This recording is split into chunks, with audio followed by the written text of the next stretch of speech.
Yes Google రావడాన్ని welcome చేస్తాం, కానీ గూగుల్ రావడం వల్ల వచ్చేటువంటి అడ్వాంటేజెస్ రాష్ట్రానికి ఏంటి? రుకో జరా సబర్ కరో.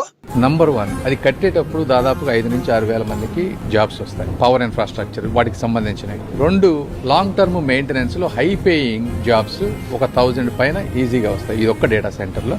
ప్రతి direct job, indirect jobs at least 4 to 6 times తీసుకుంటే మీరు కట్టేటప్పుడు ఒక 20,000, తర్వాత లాంగ్ టర్మ్ లో 5 to 6 ఈ ఒక్క డేటా సెంటర్ ద్వారా వస్తుంది. రెండోది, డేటా సెంటర్ ద్వారా వచ్చేటువంటి రెవెన్యూ దాదాపుగా ఎస్టిమేటెడ్, నాకు 100% చెప్పలేను కానీ ఎస్టిమేటెడ్ 10,000 కోట్ల రూపాయల వరకు ఒక డేటా సెంటర్ నుంచి స్టేట్ గవర్నమెంట్ కి వచ్చే అవకాశం ఉంది.